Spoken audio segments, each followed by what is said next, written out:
The envelope appeared under my door at exactly 11:47 p.m., and I watched it slide across my hardwood floor like something alive. I'm not the kind of person who believes in signs or fate or any of that mystical nonsense. But there was something about that cream-colored paper, damp at the edges, moving with a pulse all its own, that made my stomach drop before I even touched it. My name was written on the front in handwriting I hadn't seen in 5 years. Would recognize anywhere loops too perfect, letters pressed too hard into the paper, the kind of writing that demands attention. Amanda, my sister, the woman who stole my life. I remember the exact weight of that envelope in my hands, heavier than paper should be, like it carried the weight of all those silent years between us. My fingers left smudges on the cream surface as I tore it open. And that's when I saw her. She stood in front of a skyscraper made entirely of glass and steel, arms spread wide like she was embracing the whole city of Houston, grinning like she'd built the damn thing with her bare hands. But here's what made my blood turn to ice. I had built it, not literally with construction crews and cranes, but I designed that building in the architectural software I taught myself to use. When I was still believing in things like fairness and family loyalty, that skyscraper was supposed to be mine, part of a portfolio that would have launched my career. Instead, it became another trophy in Amanda's collection of things that should have been mine. But that wasn't even the knife twist. The knife twist was the note tucked behind the photograph. 3 words in her familiar, arrogant handwriting that made my hand shake. I need money. Asterisk. If this story already has you hooked, pause for a second and hit that subscribe button, then tell me in the comments where you're watching from Nigeria, the US, the UK, or anywhere in the world. Now let's get back to the story. Scarf, not I miss you or I'm sorry, or any of the words that might have meant she'd spent even 1 second of the last 5 years thinking about what she'd done to me. Just 3 words that assumed I'd still be there, still be willing, still be the little brother who'd give her anything she asked for. 5 years. 5 years of absolute silence while I watched her become a millionaire off my app, my code, my revolutionary idea that I'd shown her in my cramped Rice University apartment over energy drinks and late-night conversations about changing the world. 5 years of eating ramen in this same Houston apartment while her face smiled at me from TechCrunch articles and Forbes features and keynote speeches at conferences I couldn't afford to attend. My apartment was exactly as minimalist as you'd expect from someone who'd learned to live without excess, without trust, without the cushion of family wealth. 2 monitors cast blue light across the space. Servers hummed in the corner like loyal friends who'd never betrayed me. And Cypher, my rescue greyhound, lifted his head from his bed to watch me pace. The rain outside matched my mood, streaking the windows with patterns that looked like tears the building was crying for me. It was 11:53 p.m. now, and I had a decision to make. I could crumple that photograph, throw it in the trash with all the other reminders of who I used to be, before Amanda taught me that family was just another word for people who knew exactly how to hurt you. Or I could do what every fiber of my being told me was a terrible idea. I could help her, but here's what you don't know yet. What I didn't know when I picked up that envelope with hands that wouldn't stop shaking. My sister wasn't just asking for a loan. She wasn't reaching out because she'd finally developed a conscience, or because she wanted to make amends for stealing the most important thing I'd ever created. No, Amanda was handing me something far more valuable than money or apologies. She was handing me the key to destroy her entire empire, to watch her lose everything the way I'd lost everything 5 years ago when she looked me in the eye and said, "Business is business, little brother, you understand." Or I could use that same key to save her, to be the bigger person, to prove that I was nothing like her. And in 48 hours, one of us would lose everything we'd built. One of us would walk away from this with nothing but the clothes on our back and the bitter taste of justice or mercy on our tongue. Let me take you back to the beginning, to before the envelope and the 5 years of silence and the empire built on my stolen dreams. Let me tell you about who I was before I became the ghost in my sister's success story. My name is Anderson Marshall, and I was born into Houston's elite River Oaks community, where sprawling mansions hide behind manicured hedges that cost more to maintain than most people's mortgages, where success isn't just expected but demanded, measured in legacy and lineage and the weight of your last name. My parents, Richard and Catherine Marshall, built their fortune the old-fashioned Texas way: oil and real estate, handshake deals that moved millions, charity galas, where the real networking happened over champagne that cost more per bottle than my current monthly rent. Amanda was always the golden child, and I don't say that with bitterness, but with the cold clarity of someone who's had 5 years to examine every detail of our childhood through the lens of betrayal. She was captain of her prep school debate team, the kind of leader who could walk into a room and own it before she even opened her mouth. She went to Harvard Business School on a full merit scholarship because even though our parents could have paid, Amanda needed everyone to know she'd earned it herself. She was a natural-born leader in the way some people are natural-born athletes or artists. It wasn't something she learned, but something she simply was, coded into her DNA like the color of her eyes or the shape of her smile. I was different. I was the quiet observer, the kid who taught himself coding at age 12 because computers made sense in a way people never did. They followed rules, they didn't lie, they didn't smile at you one day and steal your life's work the next. I earned my computer science degree from Rice University right here in Houston, graduating summa cum laude without the fanfare that followed everything Amanda did. No newspaper articles about the brilliant young Marshall carrying on the family legacy, just me and my laptop and the gentle hum of servers I built myself, creating things that mattered in the silence of my own space. Where Amanda commanded boardrooms, I preferred the solitude of my minimalist apartment, the one I'm standing in right now with her envelope burning a hole in my hand. Where she networked at country clubs and charity events, I built relationships through lines of code that solved impossible problems. We were opposite in every way that mattered, and for a long time, I thought that made us complementary. I thought we were two halves of something greater, the visionary and the executor, the dreamer and the doer. I thought family meant we'd build something together. I was wrong about a lot of things back then. The night I showed Amanda my SyncLife app prototype was supposed to be a celebration. I remember every detail of that cramped apartment I had during my senior year at Rice Energy Drinks, lined up like soldiers on my desk, pizza boxes stacked in the corner because I'd been coding for 36 hours straight, barely stopping to sleep or eat or do anything but perfect this idea that had been consuming me for months. SyncLife wasn't just another app. It was revolutionary, a platform for seamless digital integration that would let people sync their entire digital lives across devices, across platforms, across every barrier that technology had built between our tools and our lives. It was elegant. It was beautiful. It was going to change everything. Amanda arrived at my apartment that night wearing her Harvard Business School sweatshirt, carrying 2 bottles of champagne she'd somehow convinced the liquor store to sell her, even though we were both technically underage. Her eyes when I showed her the demo. I'll never forget that look. It wasn't just interest or pride in her little brother. It was hunger, pure and primal, the look of someone who'd just spotted something they needed to possess. "This is brilliant, little brother," she'd said, and I believed the warmth in her voice was genuine. "This is going to make you rich. This is going to make you famous. This is everything you've been working toward." We drank the champagne. We talked about the future. She asked intelligent questions about the code architecture, about scalability, about monetization strategies. I thought she was helping me prepare for investor meetings. I thought she was being a supportive older sister, using her business school education to refine my pitch. I gave her access to my GitHub repository because she said she wanted to help me clean up the documentation, make it more presentable for potential investors. I trusted her with my passwords, my prototypes, my dreams wrapped up in lines of code that represented 3 years of my life. 6 months later, her face was on TechCrunch. Visionary CEO Amanda Marshall launches SyncLife, the future of digital integration.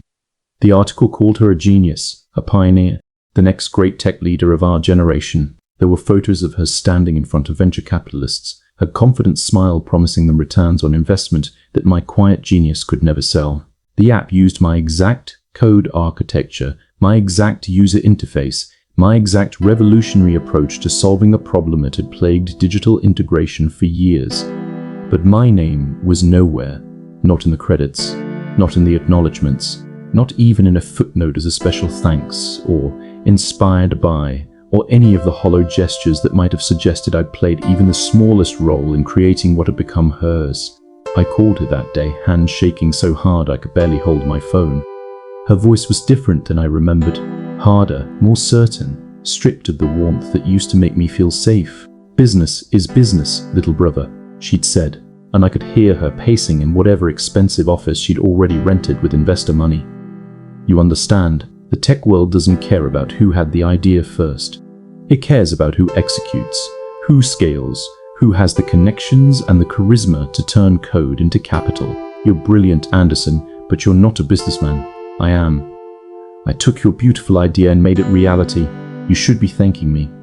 I didn't sue. I should have, but I didn't. Our parents sided with her. Of course they did, because Amanda had always been the golden child and I'd always been the quiet one they didn't quite understand. Don't air family business in public. My father had said over a dinner at their River Oaks mansion, where I sat surrounded by oil paintings of ancestors who'd built empires on other people's labor. Don't destroy your sister's success out of jealousy. Be happy for her. Support her. That's what family does. So I retreated into silence, into this apartment where I rebuilt myself from scratch, where I became someone new, someone who didn't need family or trust or any of those fragile things that could be broken so easily. I became a freelance tech consultant, the kind of person other companies called when they had problems their own teams couldn't solve. I built a reputation as the ghost in the machine, the quiet genius who could walk into a failing system and fix it with elegant solutions that made it look easy. My clients respected me, paid me well, never asked too many questions about why someone with my skills wasn't working for Google, Facebook, or any of the tech giants that would have hired me in a heartbeat. They didn't know I was the true architect behind Sync Life, the platform that had made my sister a millionaire while I ate ramen and rebuilt my life one line of code at a time. I drove a modest Tesla because I could actually afford it, not because Daddy's oil money was footing the bill. I lived in his luxury apartment not because it was handed to me, but because I'd earned every square foot through late nights and impossible problems solved. And I volunteered at a coding boot camp in Houston's 3rd Ward, teaching underprivileged kids the skills that had saved me, showing them that technology could be their ticket out of circumstances they didn't choose. Those kids looked at me like I was someone worth listening to, someone who'd built something real. They didn't know about Amanda. They didn't know about the betrayal that had broken me and remade me into whoever I was now. Someone harder, someone lonelier, someone who'd learned that trust was a luxury he couldn't afford. My only real confidant was Cypher, the greyhound who slept at my feet while I coded late into the night, who never asked questions or made demands or expected anything more than food and walks and the occasional scratch behind his ears. He was a rescue, abandoned by someone who'd bet on him at the track and then discarded him when he wasn't fast enough, wasn't profitable enough. We understood each other, Cypher and I. We'd both learned that the people who were supposed to love you could turn their backs without a second thought.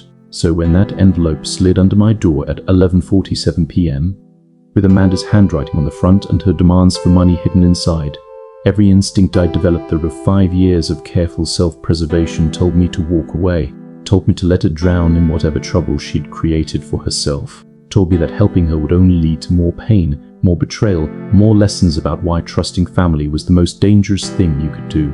But something else whispered in the back of my mind, something that sounded suspiciously like the person I used to be before business became business and family became just another word for people who knew exactly where to stick the knife.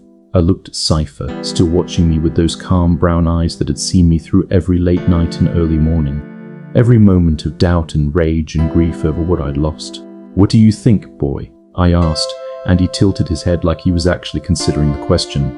Should I help the person who destroyed me? Should I give her the chance to do it again? He didn't answer, of course, because dogs are smarter than humans that way. They don't get tangled up in questions of justice and revenge, and whether blood really is thicker than betrayal. The rain kept falling outside, Houston's night wrapping around my apartment like a blanket, woven from darkness and regret. I set the photograph on my desk, Amanda's triumphant smile mocking me from in front of the skyscraper I'd designed.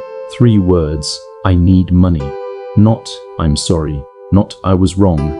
Just need. Stripped of everything but desperate demand, and somewhere in the space between what she'd taken from me and what she was asking me to give, a decision was forming in my mind like code compiling, like a program running through its logic until it reached an inevitable conclusion. I picked up my phone. I had a friend, someone from my Rice University days, who'd become an investigative journalist for the Houston Chronicle. Someone who owed me a favor from back when I'd helped her expose a data breach that would have destroyed her career as she'd published without my technical expertise to back up her claims. Joyce had always been sharp, always been someone who saw through the surface to the rot underneath. If Amanda was in trouble deep enough that she needed to break 5 years of silence and beg me for money, Joyce would know about it. Joyce would have the details, the context, the full story that Amanda's 3-word note conveniently left out. I texted her, "Need to meet. Tomorrow morning, usual place."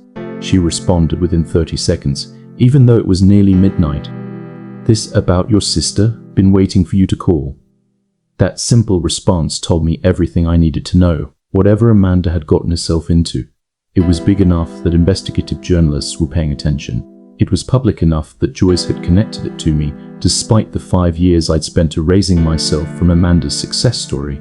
And it was bad enough that Joyce had been expecting me to reach out, had been waiting for the inevitable moment when family business would drag me back into Amanda's orbit, whether I wanted to be there or not. The usual place was a trendy coffee shop in Montrose, the kind of place where exposed brick walls met Edison bulbs and the espresso cost more than it should, but tasted like liquid redemption. I arrived at 8 a.m. sharp, sleep deprived but wide on the kind of adrenaline that comes from knowing you're about to step off a cliff and you're not sure if you'll fly or fall. Joyce was already there. Leather satchel on the table, 2 coffees waiting, 1 black for her, 1 with cream and sugar for me, because she remembered details like that, remembered who I was before Amanda taught me that remembering was dangerous. She didn't waste time with pleasantries. "Your sister's in deep, Anderson. Deeper than you know." She pulled out her laptop, fingers flying across the keyboard, with the confidence of someone who'd spent years chasing stories through data trails and encrypted files. "You know about Synclife's expansion into international markets, right? The Dubai investment deal that was supposed to triple her company's valuation." I nodded, because even though I'd cut myself off from Amanda's world, I couldn't help following the business news, tracking her success like picking at a wound that wouldn't quite heal. Joyce turned the screen toward me, and what I saw made my coffee taste like ash. Bank statements, wire transfers, shell companies with names that meant nothing and everything. "Rebecca Chen," Joyce said, tapping a photo of an elegant woman with ice blue eyes that looked straight through the camera. Amanda's trusted business partner.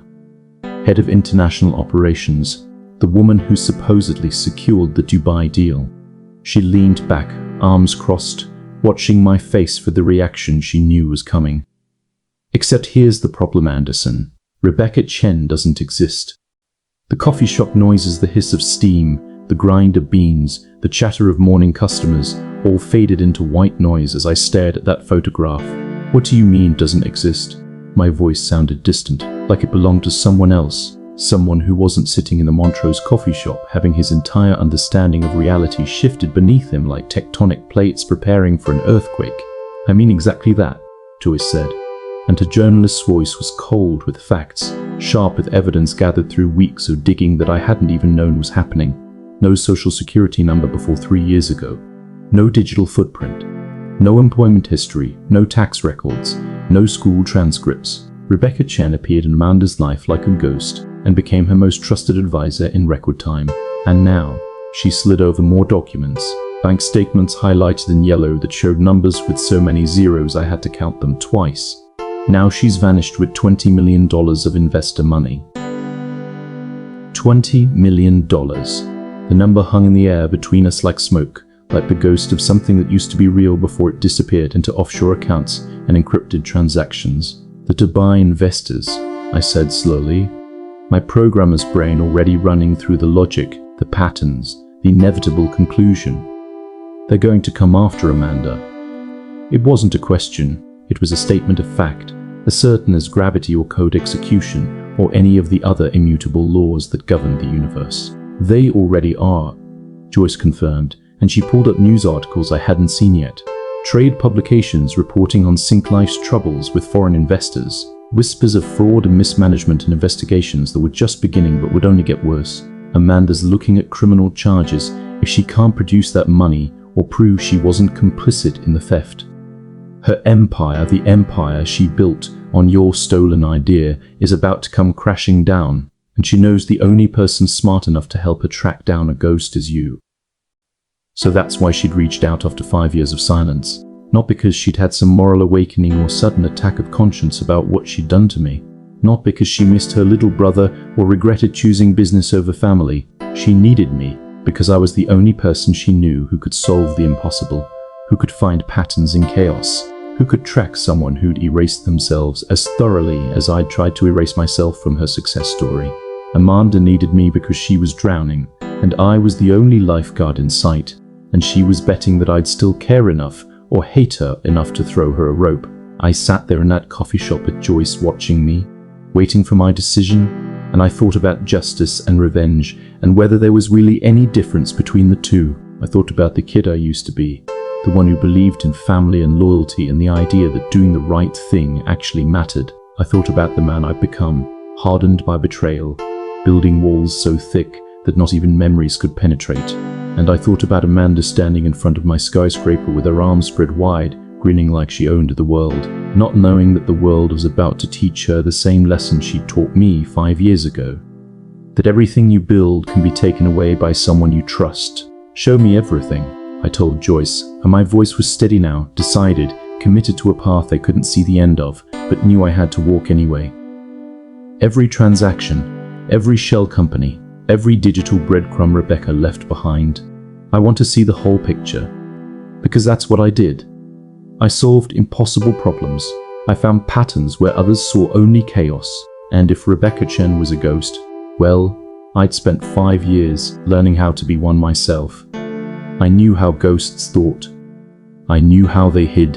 And I knew, with the cold certainty of someone who'd been betrayed by the person who should have protected him, that this wasn't just about Amanda's money or Rebecca's theft or investor fraud. This was about something deeper. Something that connected to that photograph of the skyscraper I'd designed, and a childhood friend I'd forgotten, until Joyce showed me her face and triggered memories I didn't know I still carried. Asterisk. So here's the question I need you to think about while I tell you the rest of this story. When someone who destroyed you comes begging for help, when the person who stole your dreams stands on the edge of losing everything they built on your stolen foundation, what do? Do you save them, or do you let them fall and call it justice?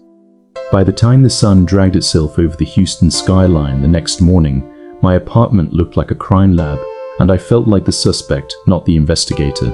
Empty coffee mugs formed a small army around my keyboard. Cypher snored softly on his bed, and Amanda's photograph still sat against my monitor like a taunt, her arms spread wide in front of my skyscraper, as if she owned my past, my present, and now, apparently, my future. I hadn't replied to her note yet. I hadn't called or texted. But my silence wasn't indifference anymore. It was strategy. Joyce had sent me everything overnight. Financial spreadsheets, shell company registries, corporate board minutes, email leaks.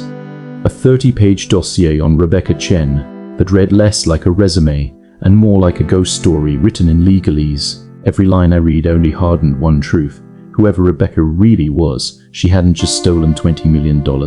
She'd spent years setting up the perfect slow-motion heist, and she'd used the one family that should have known better as her training ground. The rain had stopped, leaving Houston washed clean and gleaming. But inside my chest, the storm hadn't gone anywhere. I stood at the window watching early traffic creep along the freeway. Somewhere downtown, Amanda would be pacing her penthouse office, waiting for a reply from a brother she'd erased from her life until she needed him. Somewhere, those Dubai investors would be scanning numbers and legal clauses like sharks circling a pool of blood. And somewhere, the woman who called herself Rebecca was already 10 moves ahead, confident no one could follow her into the shadows she'd built. Cypher lifted his head, ears twitching. He could sense the shift in me, the way something cold and sharp had replaced last night's confusion.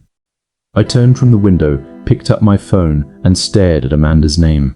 For a second, the memories tried to surface, us as kids racing bikes down River Oaks Boulevard, her pushing me higher on the backyard swing, her whispering, "You're going to change the world with those hands, Andy." Then the TechCrunch headline flashed over that memory like glitching code, overwriting everything with a single phrase: "Visionary CEO launches Sync Life." I typed, "We need to talk. Today. Noon. Your office." Then I deleted it, took a breath, and started again. No emotion, no history, just logistics. "We need to talk. Noon. Your office. Come alone." I hit send before I could talk myself out of it. The response came faster than it should have, under a minute. "I'll be there." Of course she would. When Amanda smelled survival, she moved. For the next few hours I got to work the only way I knew how, breaking the impossible into steps. I mapped out every company Joyce had traced, every account that touched the 20 million, every server in sync with Sync Life's infrastructure. I built models of the transactions, watched the flow of money like tracking a virus through a bloodstream. Rebecca had routed everything through layers so dense they might as well have been concrete. That was her mistake. She believed complexity was the same as invisibility. It wasn't. Complexity just meant it would take someone like me to see the pattern. By 11, I had something that looked less like answers and more like leverage. I didn't know exactly where Rebecca was, but I knew how she thought. She didn't just steal money. She orchestrated narratives. She created stories people would believe about her background, her expertise, her indispensability. She'd done it first as a quiet girl in River Oaks, watching my family from the edges, then as a polished executive who had walked into Amanda's life at the perfect moment with the perfect pitch. And there was one thing all narrative manipulators shared. They couldn't resist a stage. At 11:30, I grabbed my keys, whistled for Cypher, then hesitated.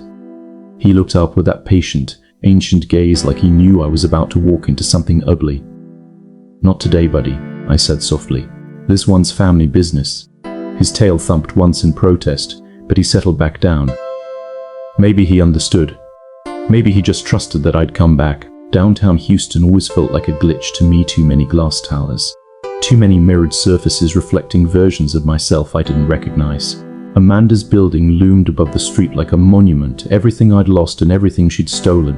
The lobby was all marble and steel, with men in tailored suits and women in heels that clicked across polished floors like metronomes, counting out the rhythm of money. The receptionist recognized my last name before she recognized me. "Mr. Marshall," she faltered, obviously expecting my father or Amanda. "She's expecting you, penthouse level." Her eyes flicked over my jeans and hoodie, taking in the contrast between me and the high-gloss world that bore my family name. I didn't care. Let them see the ghost at the feast. The elevator ride felt longer than it was. Floor after floor blinked by, each one closer to the top, closer to the sister who turned my life into a footnote in her origin story. When the doors slid open, I stepped into a world of glass and open space. Amanda's office was at the end of a hallway lined with awards magazine covers, framed photos from conferences around the world. In almost every image, she stood in the center. That same confident smile, that same command of the room.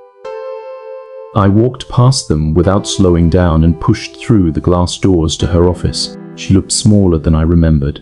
The city sprawled beneath the floor-to-ceiling windows, lights still fading from morning to day, and in front of it all sat Amanda, hair slightly disheveled, designer suit creased, eyes ringed with the kind of exhaustion you can't buy your way out of. The desk between us was cluttered with legal documents, printed emails, financial reports, all screaming the same thing: panic. For 5 years, I'd prepared myself for this moment, imagined what I'd say, how I'd look, how she'd react. In none of those versions did she look this human. "Anderson," she said, voice barely above a whisper. "Let's skip the reunion theatrics," I replied, and even I was surprised at how flat my tone came out. "You need money. You're in trouble. You've got 48 hours before investors and law enforcement decide you're either incompetent or complicit. I'm guessing you prefer neither." She flinched, just a little. "But I saw it. A lot's happened," she started. "Yeah," I cut in. "You stole my app, built an empire, hired a ghost, watched her walk off with $20 million. We can do the recap later. Right now, I need information." Her eyes flashed. There was the Amanda I remembered, the one who didn't like being cut off, didn't like losing control of the conversation. "You don't get to walk in here after 5 years and what?" I stepped closer, not shouting, not shaking, just done. "And tell you the truth? And not pretend this is some heartfelt sibling reunion. Amanda, you wrote, 'I need money' after 5 years of silence. You don't get to start with indignation." For a moment, we just stared at each other. The distance between us felt wider than the years, filled with things we'd never said. Finally, something in her posture softened. Her shoulders dropped. She gestured toward the cluster of chairs near the window. "Fine," she said quietly. "Sit. Ask what you need to ask." I didn't sit. Not yet. Instead, I walked toward the glass and looked down at the streets far below. People moved like data points, predictable in aggregate, but impossible to track individually without the right tools. Tell me about Rebecca, I said. From the beginning. And don't sell me the board-approved version. I want the truth. Amanda was silent for a second. When she finally spoke, the CEO cadence had faded, replaced by something closer to the voice I'd grown up with. She came in 3 years ago, Amanda began. We were expanding faster than our infrastructure could handle. Investors were pushing for international markets, and I was drowning in logistics. That's when she appeared, referred by a Saudi contact as a fixer, someone who could navigate foreign regulations, build international partnerships, smooth everything with governments and investors. I nodded once. And you didn't bother to ask why someone that competent wasn't already running their own company? Her mouth tightened. Of course I asked. She had answers, a backstory, plausible, detailed. She knew every acronym, every loophole, every cultural nuance. She made introductions that paid off. Deals closed, money flowed, and before I realized it, she was in every crucial meeting, CC'd on every important email. Classic infiltration, slow, patient, meticulous. She suggested the Dubai deal, Amanda continued, said it would position us ahead of every competitor. The investors adored her. They trusted her. Half the time they insisted she be in the room or they'd walk. So I gave her more authority, more access. She set up the shell entities, the holding structures, the offshore layers, said it was all standard for international deals at that level. And you believed her, I said, not as an accusation but as a fact. She looked up sharply. You think I don't know how stupid that sounds now? I think you finally know what it feels like, I said quietly, to trust someone who's already memorizing exactly where to stick the knife. Her eyes glistened, but she didn't look away. I deserve that. You deserve more than that, I replied. But we don't have time for full poetic justice. You said investors give you 48 hours. Less now, she admitted. They want hard proof the money wasn't diverted by me, full cooperation with any investigation, and recovery if possible. If I can't give them something real, they'll go public. Lawsuits, criminal referrals. I'll lose the company, the licenses, I'll lose everything. For a heartbeat, I considered saying what part of me wanted to say, good, but the words lodged in my throat and turned into something else instead, an older memory.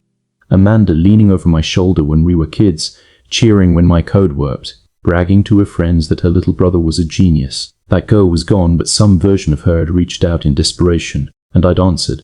I finally sat down, pulling my tablet from my bag. Here's the situation, I said. Rebecca didn't just vanish with your money. She's been building an exit strategy from day one. That means she left traps, decoys, fake trails for law enforcement and auditors to chase. If we run after those like idiots, we waste your 48 hours and you go down with her. And if we don't, she asked. Then we set our own trap, I said. We use the one thing people like Rebecca can't resist. Amanda frowned. What's that? A bigger score. Her eyes slowly sharpened. For the first time since I'd walked in, she looked like the Amanda the world knew, the strategist, the closer, the woman who could smell leverage from a mile away. You're thinking a sting. More than a sting, I said. A performance with you as the lead. Silence settled between us, heavy, but not as hostile as before. Finally, Amanda nodded. What do you need from me? Full access, I said.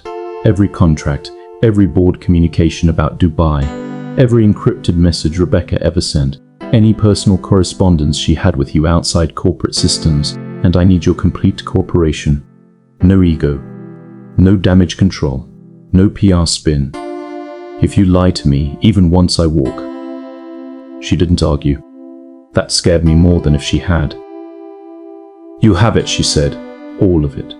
As she started forwarding access credentials and calling her assistant for files, something shifted in the room. For the first time in 5 years, we weren't adversaries or strangers. We were a unit again. Not the same as before, too much had been broken for that, but something new and raw and unstable. An alliance built not on trust, but on common enemies. Hours blurred into each other. We moved to my apartment because I needed my setup, my environment, my controlled chaos. It was strange, seeing Amanda in my space. Her presence made the clean lines and humming machines feel exposed. There was nowhere here to hide behind status or money. Just code, data, and the truth. We spread blueprints of systems across the floor, diagrams of SyncLife's architecture, financial flowcharts, timelines pinned to both digital and physical surfaces. Amanda kicked off her heels, hair pulled into a messy knot that made her look more like the college girl who'd once sat on my dorm floor cheering for my first compiled program than the CEO whose face had become an industry brand. "You still do this," she said quietly at one point, looking around at the wires, the servers, the whiteboard filled with cascading arrows, the war room thing. "This is where the real work happens," I said. "The press releases come later." We worked through the afternoon, our rhythms falling into an old pattern that felt disturbingly natural. I asked technical questions, she filled in business context. She flagged which investors were emotional and which were purely analytical. I mapped those profiles onto the ghost trail I saw in Rebecca's movements. By evening, a clearer picture had emerged. "Look at this," I said, pointing to a cluster of accounts on the screen. She pushed most of the money through this spectre, but here, I highlighted a tiny side branch. "This is weird, small amounts, too small to care about in the scheme of 20 million. Unless they're not about the money at all." Amanda leaned in, frowning. "Those are consulting payouts," she said. "Nominal fees, almost symbolic." "Exactly," I said. "Breadcrumbs. She wanted someone like me to see this. These accounts all tie to one region, one cluster of banks, one specific regulatory environment. She's telling us where she wants us to look." "Why?" Amanda asked. "Either because that's where she really is," I said, "or because that's where she wants the official investigators to believe she is. Either way, it tells us something important. She expects you to involve law enforcement. She's built a story for them. We're not going to follow that story." Amanda rubbed her temples. "So what do we follow?" "We follow her ego," I said. "And for that we need help." Her eyes narrowed. "Who?" I hesitated. This part she wouldn't like. "Joyce." She stiffened. "The reporter? Are you insane? I'm already on the edge of a PR meltdown and you want to bring a journalist into the inner circle?" "You don't have a PR problem," I said. "You have a reality problem. Joyce has been tracking this longer than you have. She has sources, angles, and leverage you don't. And she's the one who can get us what we need for the next phase." "What phase?" Amanda demanded. "The performance," I said. "We don't call Rebecca, we don't chase her, we make her come to you. We create a scenario too tempting for her to ignore a fake last chance to tie up loose ends and walk away with more than she already has." Amanda leaned back, studying me. "You've changed," she said suddenly. "So have you," I replied. "No," she said slowly, shaking her head. "I mean, you've sharpened. You used to lead with idealism. You talk about building better systems, empowering users, changing lives. Now you sound like a tactician." "That's what happens," I said, "when the person you trusted most teaches you that every system can be exploited." She winced. "I know you don't believe this, but..." "Don't," I said, holding up a hand. "Don't try to explain SyncLife or justify it. If we make it out of this without you in handcuffs, maybe we can dissect history. Right now, we focus on Rebecca." She swallowed whatever she'd been about to say and nodded. The next day, the three of us sat in a quiet corner of a high-end hotel cafe in the Galleria area, just far enough from SyncLife's usual crowd to avoid suspicion. Joyce looked like she'd barely slept, but her eyes were bright, with that almost predatory focus. Only a good journalist or a good hacker has the thrill of closing in on something that's not meant to be caught. "So," she said, sliding a tablet onto the table and glancing between us, "the prodigal siblings are officially collaborating. If I weren't terrified, I'd be impressed." Amanda bristled at the word prodigal, but held her tongue. "Progress. We need a stage," I said, "big enough to draw Rebecca out, controlled enough that we can record everything, and plausible enough that she won't smell the trap until it's too late." Joyce tapped her fingers on the table. "She'll be watching all official channels," she said. "Regulatory notices, investor chatter, internal communications. If you announce anything, she'll see it." "Exactly," I said. "We leak something," carefully. "Rumors that Amanda has secured a secondary lifeline, new funding from US-based backers willing to cover the missing 20 million in exchange for equity, a last chance bailout." Amanda's eyes widened. They'll be furious, she said. The Dubai investors will lose their minds. Not a public announcement, Joyce cut in. A controlled leak. Something that looks like it wasn't meant to get out. Whispered to just the right people. Who talked to their people. Who talked to their people. And eventually to Rebecca's. Why would she come back if she already has the money? Amanda asked. Because right now, she doesn't just have the money, I said. She has exposure, investigations, trail fragments, risk. 20 million is a lot. But if the narrative spins wrong, she becomes the face of a global scandal. Or she can come back for one last meeting, help you, lock in this supposed new deal, and walk away with a cleaner exit afraid you'll flip on her. She'll want control of the story. And there's one more thing, Joyce nodded, catching on. Greed. People like her don't retire quietly, offer her a chance to double down, and she can't resist testing how bulletproof she really is. We spent hours crafting the story, not just the content, but the tone, the cadence, the way it would spread. Joyce knew exactly which confidential industry newsletter would run a rumor if it came from the right unnamed source.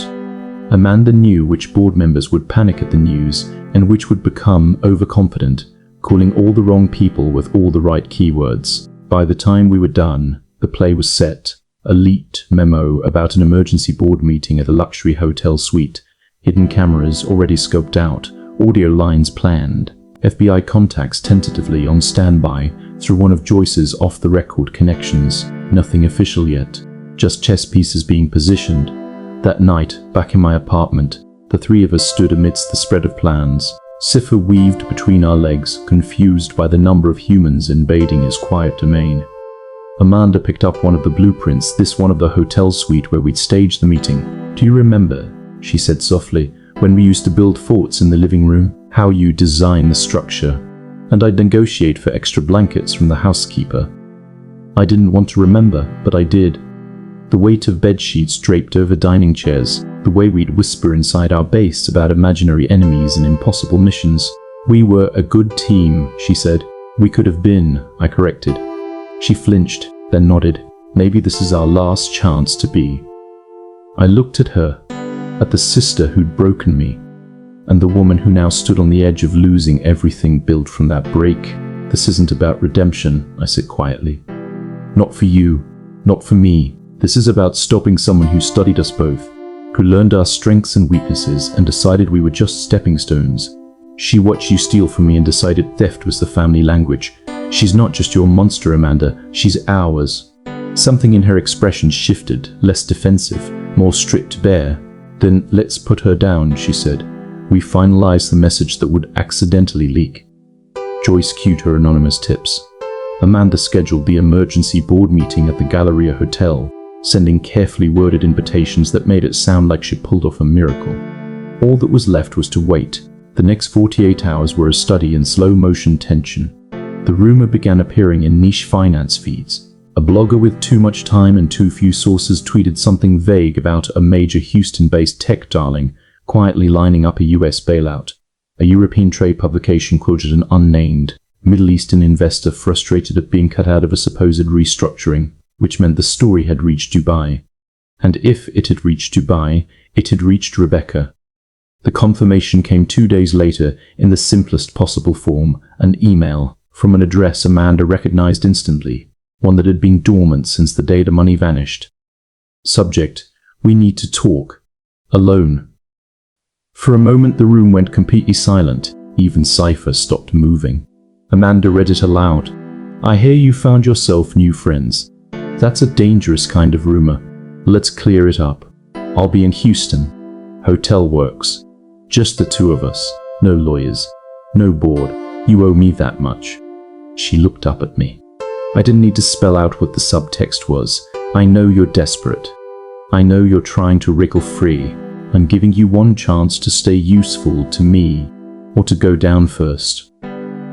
Well, Joyce said, exhaling slowly, looks like your ghost just RSVP'd. The date and time was set, the hotel suite in the Galleria area, under the guise of a discreet crisis summit.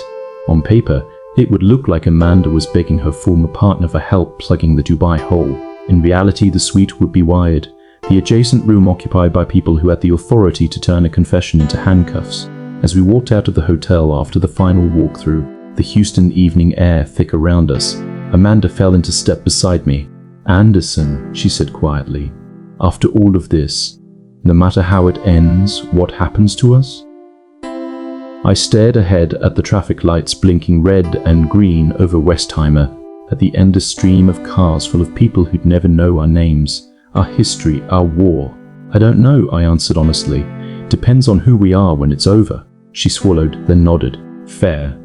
Behind us, the hotel towered against the darkening sky, windows glowing like a grid of possibilities.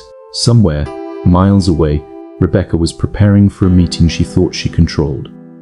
With siblings she believed she understood. She'd studied our worst selves, the version of Amanda that stole, the version of me that disappeared. What she didn't know, what she couldn't have factored into her calculations, was that people do change. Sometimes not enough, sometimes too late, but sometimes just enough to become unpredictable. As I watched the lights flicker in the hotel's upper floors, one thought cut through the noise of everything else. Rebecca thought she'd built the perfect story, with us as her supporting characters. She had no idea we were about to rewrite the ending. The morning of the meeting arrived with the kind of crystalline Houston sunlight that makes glass buildings look like they're made of diamond and deception. I stood in a hotel suite 2 hours before Rebecca was scheduled to arrive, watching technicians from Joyce's FBI contact do final checks on equipment that was supposed to be invisible. Pinhole cameras, directional microphones, redundant recording systems in case Rebecca had counter-surveillance tech of her own. Everything had to be perfect because we'd only get one chance at this. And if she smelled the trap even for a second, she'd vanish like smoke and take all our evidence with her. Amanda sat on the leather couch, dressed in what I'd started thinking of as her vulnerable CEO costume designer clothes that looked expensive but subtly rumpled, minimal makeup, hair pulled back in a way that suggested she'd been too stressed to care about appearances. It was a performance, but an honest one. The exhaustion in her eyes wasn't manufactured. The tremor in her hands when she reached for her coffee wasn't acting. She was terrified, and that fear would sell the illusion better than any rehearsed lines. Joyce paced near the windows, phone pressed to her ear, speaking in the clipped tones of someone coordinating moving pieces across a chessboard. Federal agents were stationed in the adjacent suite waiting for the signal. Legal advisors were on standby to ensure everything we captured would be admissible. Even the hotel management had been quietly briefed, not on the details, but enough to know that if things went wrong, they needed to keep civilians away from this floor. "Testing audio," one of the techs said into his headset, and a moment later his voice echoed from the monitoring room next door. "We're live. Remember, Miss Marshall needs to get her talking. Establish the theft, the intent, the mechanism. The more details, the stronger the case." Amanda nodded without looking up.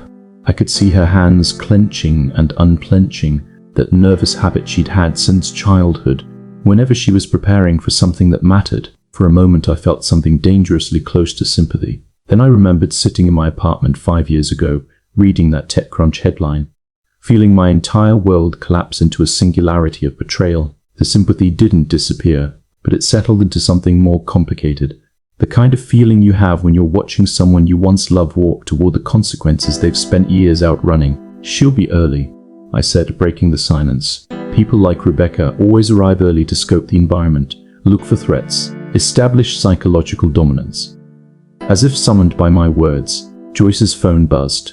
She glanced at the screen and her expression tightened. She just entered the lobby, 15 minutes ahead of schedule. Amanda's head snapped up. "Already? Means she's confident," I said. "Or nervous. Either way, everyone needs to clear out now." The technicians melted into the adjacent rooms. Joyce squeezed Amanda's shoulder once, a gesture of solidarity that surprised me, then disappeared through the connecting door that would seal behind her. Suddenly it was just me and Amanda in a suite that felt too large and too small at the same time, filled with furniture that cost more than most people's cars and secrets that could destroy what was left of our family. "You should go too," Amanda said quietly. She asked to meet alone. "I'm staying until she arrives," I replied. "Then I'll step into the bedroom. Close enough to intervene if things go wrong. Far enough that she won't see me initially. We talked about this. I know, but..."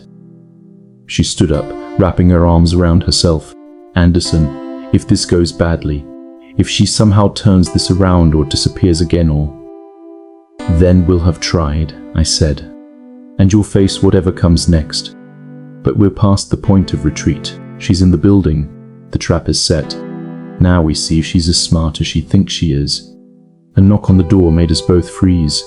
Too soon. Rebecca wasn't supposed to be here yet. Amanda and I locked eyes for a heartbeat. Then she straightened her shoulders, smoothed her expression into something fragile and desperate, and walked to the door. She opened it to reveal exactly what I'd expected and somehow still found unsettling. Rebecca Chen, or whoever she really was, standing in the hallway with the kind of smile that never quite reached her ice blue eyes. She wore a tailored power suit in charcoal grey, her dark hair pulled into an elegant twist, carrying a leather briefcase that probably cost more than my entire wardrobe.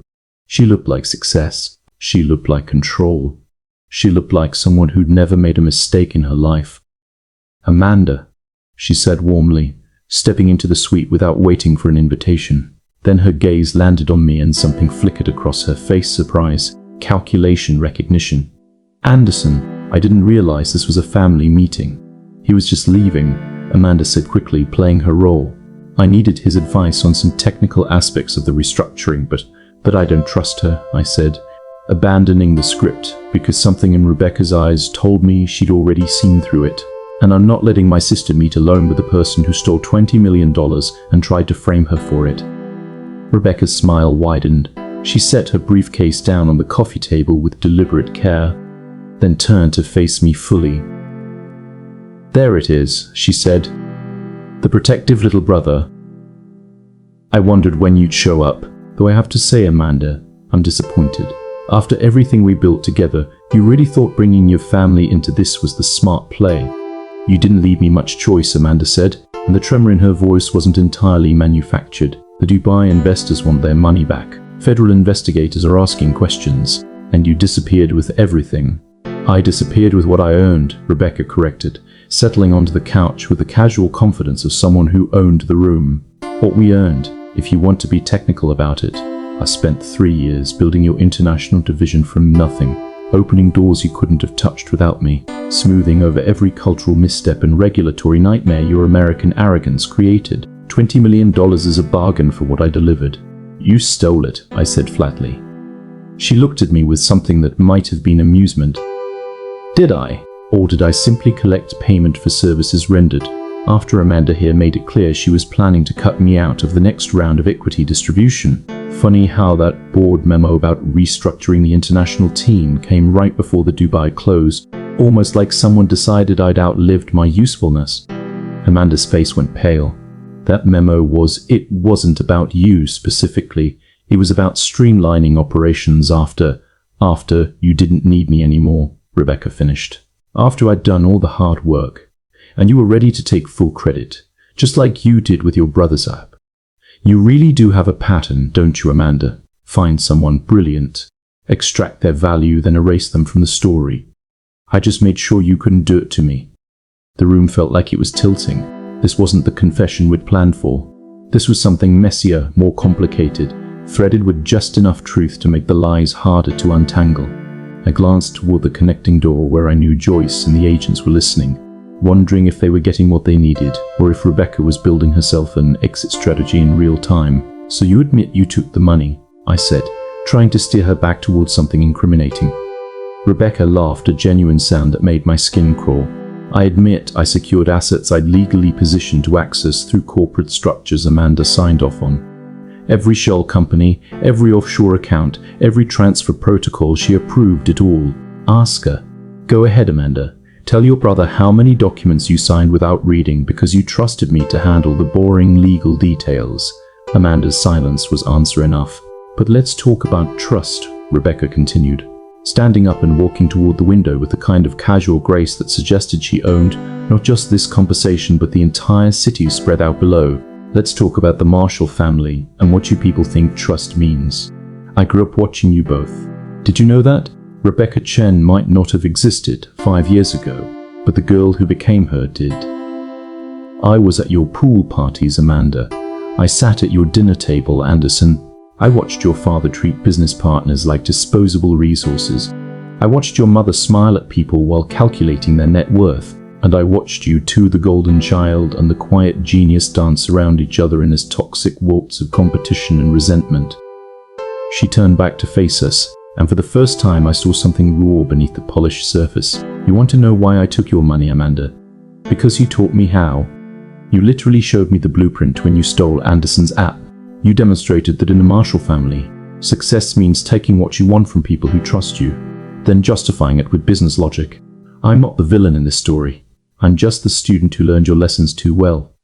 The words hit like physical blows. I wanted to argue, to defend us, but how could I when she was holding up a mirror that reflected truths I'd been trying to ignore? Amanda had stolen from me using the exact logic Rebecca was describing. Our parents had built their fortune on relationships they discarded when they became inconvenient. We weren't victims of some outside evil. We were participants in a system we created, and Rebecca had simply played by our rules better than we had. That doesn't make what you did legal, Amanda said, but her voice had lost its strength. Legal? Rebecca's laugh was bitter now. Amanda, I've got lawyers in 3 countries who'd argue I didn't do anything except execute a severance package I'd wisely built into the corporate structure. But sure, let's pretend this is about legality and not about you being angry that someone finally beat you at your own game.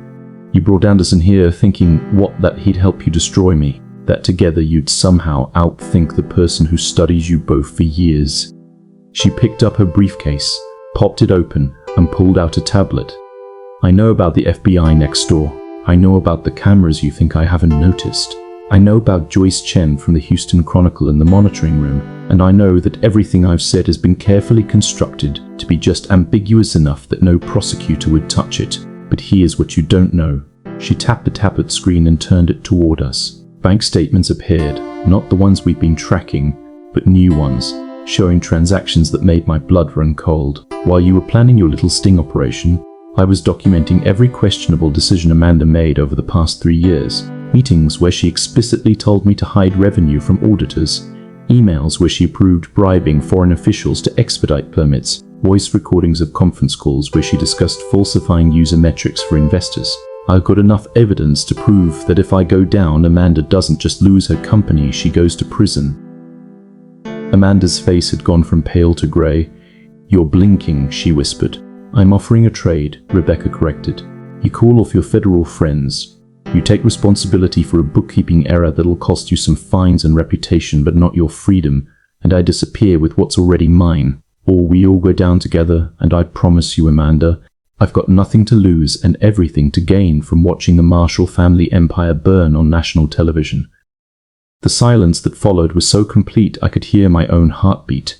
This was the moment, the inflection point, where everything either worked or fell apart.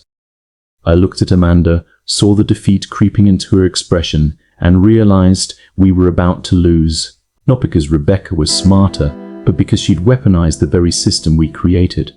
She'd learned from us, studied us, and now she was using our own sins as leverage. But then I remembered something, a detail from Joyce's initial investigation that hadn't made sense at the time. A tiny fragment that had bothered me like a piece of code that wouldn't compile cleanly. You made a mistake, I said quietly. Rebecca's confident expression flickered. Excuse me? In your threat just now, I continued, pulling out my phone and opening a file I bookmarked days ago. You said you've documented Amanda's crimes over the past 3 years. Meetings, emails, calls. Very thorough, but 3 years ago you didn't exist yet. Rebecca Chen's identity was created 2 years and 8 months ago. I checked, so either you're admitting you had another identity before this one, which opens up a whole new investigation into who you really are, or you're confessing that you created false evidence predating your official existence, which is a federal crime that has nothing to do with corporate malfeasance. The room temperature seemed to drop 10 degrees. Rebecca's face went through a rapid series of micro-expressions: surprise, calculation, anger, and finally something that looked almost like respect. Clever, she said softly. The quiet brother isn't so quiet after all. And there's something else you didn't account for, I continued, warming up now, seeing the pattern fully for the first time. You said you were at our pool parties, at our dinner table watching us grow up. But Rebecca Chen's backstory places her in Singapore during those years. So either you're lying about knowing us as children, or you're admitting that Rebecca Chen is a constructed identity. Either way, you just gave federal investigators a thread to pull that unravels her entire defense. For the first time since she'd entered the room, Rebecca looked uncertain. Her hand tightened on the tablet. Her perfect posture shifted slightly, and in that moment, I saw her not the polished executive or the master manipulator, but the scared kid from River Oaks who'd watched us from the edges and decided the only way to matter was to become someone else entirely. Her real name is Becca Morrison.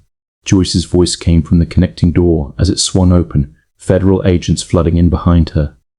Daughter of our family's former housekeeper, she lived in the staff quarters until she was 16, when her mother was let go after. Joyce glanced at Amanda after she asked for a raise her parents considered inappropriate. Becca disappeared into the foster system. Apparently she's been preparing her revenge ever since. Rebecca stood frozen as the agents approached. She didn't run, didn't fight, just stared at Amanda and me with an expression I couldn't quite read. "You ruined my mother's life," she said finally. And her voice was different now, stripped of the polished accent, rougher and younger and full of old pain. "She worked for your family for 15 years. She raised me in that house while raising you, and the moment she asked to be treated like a human being instead of help, your father fired her and made sure no other River Oaks family would hire her. She died cleaning office buildings for minimum wage while you two lived in mansions built on her labor. The agents were reading her rights now, cuffing her hands behind her back, but I barely heard them, because suddenly I did remember, vaguely like a dream, a quiet woman who used to bring us snacks by the pool, who'd bandaged Amanda's scraped knee once, who'd smiled at me when I showed her a program I'd written, and I remembered my father's voice at dinner one night, irritated. Had to let the housekeeper go. Woman had the audacity to demand benefits like she was family. We hadn't questioned it, hadn't asked what happened to her or her daughter.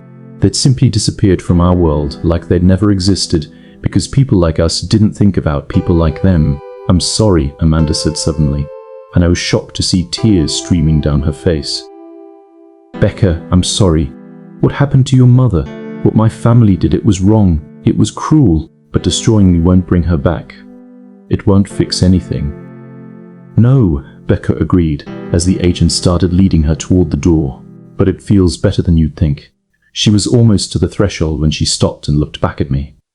"You were always kind to her, you know. My mom, you'd say thank you when she brought you things. You'd ask about her day. She used to tell me that Anderson is different from the rest of them. He sees people. For what it's worth, I'm sorry you got caught in the crossfire of your family's sins." Then she was gone, led away by federal agents while Joyce's photographer captured everything for the story that would dominate business news for weeks. The suite felt cavernous and empty, filled with expensive furniture and the wreckage of multiple lives. Amanda collapsed onto the couch, sobbing now in a way I'd never seen from her, not controlled or strategic. Just raw grief for everything we'd lost and everything we'd never known we were losing. I sat down beside her, not touching, not offering comfort exactly, just present in the way you are at the scene of an accident. "We destroyed her family," Amanda whispered, "and then I did to you what our father did to her mother. We're not the victims here, Anderson. We're them. We're the people who ruin others and then forget they ever existed." I wanted to argue, wanted to defend us or explain the difference between what our parents did and what we'd done. But I couldn't find the words because maybe there wasn't a difference that mattered. Maybe we were exactly what Becca had accused us of being. People who'd been taught that success meant taking what we wanted from those who couldn't stop us. The next few weeks blurred together in a haze of legal proceedings, media storms, and the slow, painful process of dismantling an empire built on theft and calling it restructuring. Amanda pled guilty to securities fraud and corporate malfeasance, accepting a plea deal that gave her probation, community service, and permanent removal from any CEO position. Sync Life was sold to a competitor for a fraction of its peak valuation, with the proceeds going to pay back to buy investors and settle class action lawsuits from users whose data had been mishandled in ways I'd predicted 5 years ago. I watched it all from the outside, consulted with investigators when they needed technical expertise, and tried to figure out who I was in a world where my sister was no longer the villain of my origin story but a complicated person who'd made terrible choices in a system designed to reward terrible choices. The courthouse steps on the day of Amanda's sentencing were chaos, reporters shouting questions, cameras flashing, protesters holding signs about corporate greed and justice. Amanda walked through it in a simple dress, no designer labels, no armor, just a woman accepting consequences she'd spent years outrunning. I stood in the crowd, not part of her legal team or her family support system, just another face watching her fall. When she spotted me, she paused. For a moment we just looked at each other across the distance of courthouse stairs and 5 years of silence and betrayal that had somehow circled back to something that wasn't forgiveness, but wasn't hatred either. She nodded once. I nodded back. Then she continued inside to face the judge who would determine her fate. 6 months later, Houston's East End startup district had a new company. The building was a converted warehouse, exposed brick and modern glass, affordable rent, no pretense of River Oaks elegance. The sign out front read Sibling Sink, in clean, simple letters that didn't promise revolution or disruption. Just honest work done by people trying to build something real. Inside, the team was small but skilled developers I'd vetted personally. Business managers who valued ethics over growth at any cost. And one former CEO working her way through court-ordered community service by teaching kids from Third Ward how to code. I found Amanda on the rooftop one evening, watching the sunset paint Houston's skyline in shades of orange and purple that made even the ugliest buildings look beautiful. She'd completed her probation earlier that week, submitted her final reports to the court, and officially started her new role as COO, not the boss, but a partner who'd learned the difference. "Do you think we can actually make this work?" she asked without turning around. "Partners this time, really partners." I joined her at the railing, looking out at the city that had raised us and broken us and was now giving us a chance to become something different. "I don't know," I said honestly.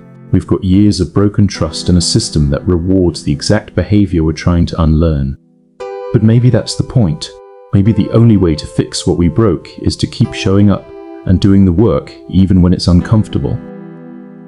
She turned to look at me finally, and I saw in her face the weight of everything she'd lost.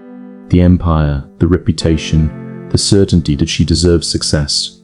But I also saw something new, humility that looked like the beginning of wisdom, and regret that looked like the foundation of change. "She stole my idea," I said, "not to reopen old wounds, but to acknowledge the truth we've been dancing around. You broke my trust. You built an empire on my stolen code and convinced yourself it was justified. That happened. I can't forget it." "I know," she whispered. "But," I continued, and this was the hard part, "Becca taught us something. She showed us that pain doesn't justify cruelty, and injustice doesn't justify revenge, and being hurt doesn't give you permission to hurt others. She had every reason to hate us, and she was right to hate us. But the way she chose to balance the scales just created more victims. I don't want to be her. I don't want to spend the rest of my life proving I'm better than you by watching you suffer." Amanda's eyes filled with tears. "So what do you want?" I looked at the skyline, at the buildings I'd helped design and the city I'd learned to navigate without family wealth, at the sunset that was ending one day and preparing for another. "I want to build something that matters," I said. "Something honest, something that helps people instead of exploiting them, and maybe, if we're both willing to do the work, I want to see if two broken people can build that together." She reached for my hand hesitantly, like she wasn't sure she had the right, and I let her take it. Her fingers were cold and trembling, but they were real. "She gave me back myself," I said finally, speaking the truth I'd been circling toward for months. "When you stole Sync Life, I disappeared, became invisible, built walls so high nothing could touch me. But in trying to destroy you, Becca forced me to choose who I wanted to be, someone who perpetuates cycles of revenge, or someone who breaks them. She gave me the key to destroy you, and by not using it, by choosing something harder than justice, I found out I'm not the person either of you made me. I'm whoever I decide to become next." Below us, our team was packing up for the night, laughing about some inside joke. Just normal people doing normal work in a company that would probably never make headlines or attract billion-dollar valuations, and somehow, standing there with my complicated sister on a converted warehouse rooftop, watching the sun set on empires and grudges and old versions of ourselves, that felt like enough. "Thank you," Amanda said quietly, "for not giving up on the possibility that people can change." "Don't thank me yet," I replied. "You've got years of proving it ahead of you." "We both do." She nodded, wiping her eyes. "Then I guess we better get started." The last light faded from the skyline, and somewhere in that city a girl named Becca Morrison sat in a federal facility, serving time for crimes committed in the name of justice that became revenge. Somewhere, investors counted their recovered losses and moved on to the next big thing. Somewhere, our parents read about their children's failures in business publications and wondered where they'd gone wrong. But here, on this rooftop, with my sister, in this small company built on transparency instead of theft, I felt something I hadn't felt in 5 years. Hope, not the naive kind that believes everything will be fine, but the earned kind that knows things might not be fine and chooses to try anyway. Sync life was gone. The empire was dust. The golden child and the quiet genius were just two people trying to build something better from rubble and regret. And maybe, just maybe, that was the beginning of a story worth telling.